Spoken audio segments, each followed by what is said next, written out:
जीव कुहार प्रधान धर्मशाला जाट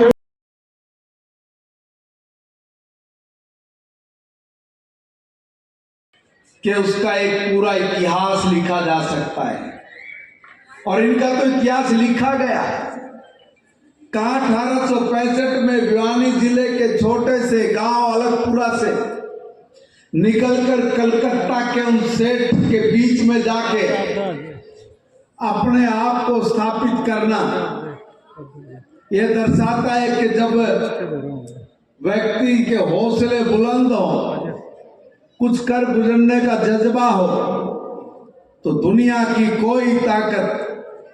उसके कदमों को पीछे नहीं खींच सकती। आदमी के अंदर हुनर है, हुनर के दम पर कुछ भी करे उसके लिए हौसला है, और उस हौसले के साथ अगर होश भी हो तो अद्भुत और निराला संगम एक ऐसा इतिहास रच देता है जो समाज के लिए प्रेरणा बन जाता है। ऐसे प्रेरणादायी हमारे समाज के महान तपस्वी सेठ छाजूराम जी, जिन्होंने निर्णय किया कि समाज में जो कुरीतियां हैं उनको दूर करना है, समाज की जो कमियां हैं उनको पूरा करना है, कोई व्यक्ति अभाव में निराश ना हो, हताश ना हो, उसका प्रबंधन करना है। तो पहले ही तय किया कि हम लोग अपनी बच्चों की शिक्षा की तरफ ध्यान देंगे, और उन्होंने अपनी बेटियों की शिक्षा इसको इतना फोकस किया कि अगर हम लोग अपनी बेटी को पढ़ाते तो समझ लीजिए कि हम पूरे समाज को ही शिक्षित कर लेते हैं। इतनी बड़ी सोच उस कालखंड में, जिस कालखंड में हम लोग गुलामी की जंजीरों में जकड़े हुए थे, गुलामी की बेड़ियां जिसके गले में पड़ी हो,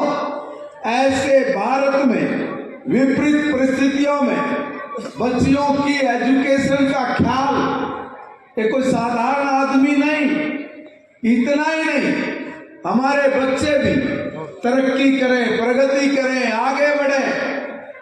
एक परंपरागत काम से निकलकर हम और भी काम कर सकते हैं, ऐसी मिसाल इस समाज में सर छोटू राम जी के बाद पहले अगर किसी ने किया तो छाजूराम जी ने किया। और छाजूराम जी के बाद जब श्रृंखला हमारे बीच में आई जिसमें सर छोटू राम जी भी शामिल है, उस नक्शे कदम पर चले और चलकर दबे कुचले पिछड़े दलित और किसान कमेरे वर्ग के लिए जो किया वो अपने आप में एक इतिहास बन गया। हम सब लोग ऐसे महापुरुषों को याद करके उनके जीवन से यही प्रेरणा लेते हैं कि हमारा बच्चा वो शिक्षित हो,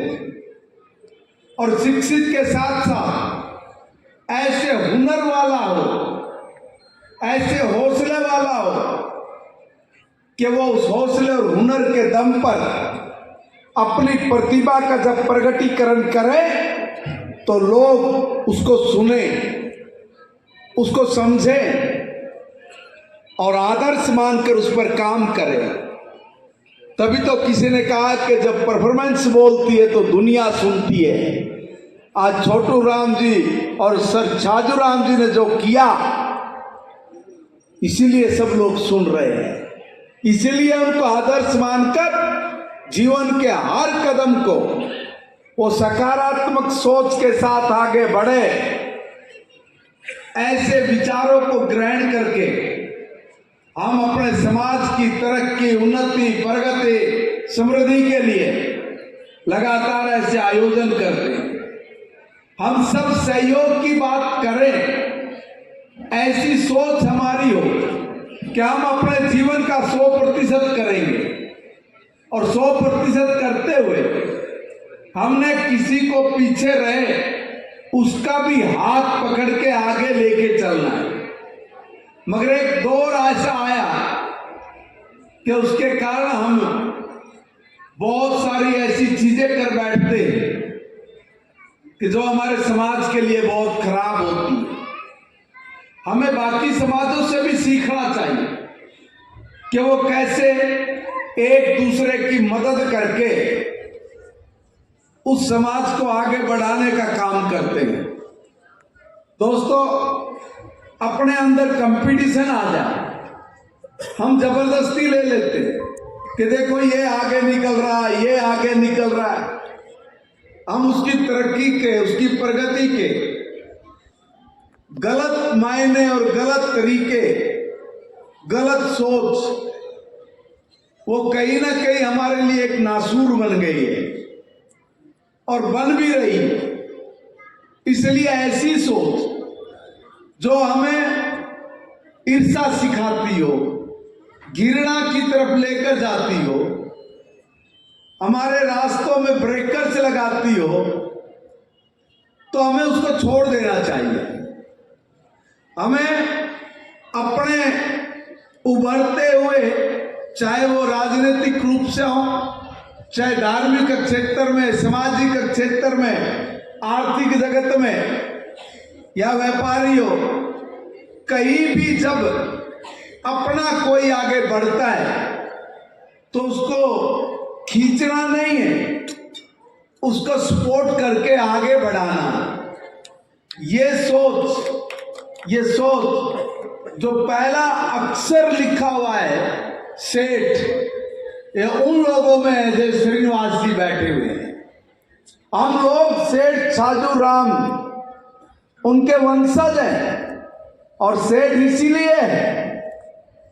उनसे प्रेरणा, अपना समाज ये प्रेरणा ले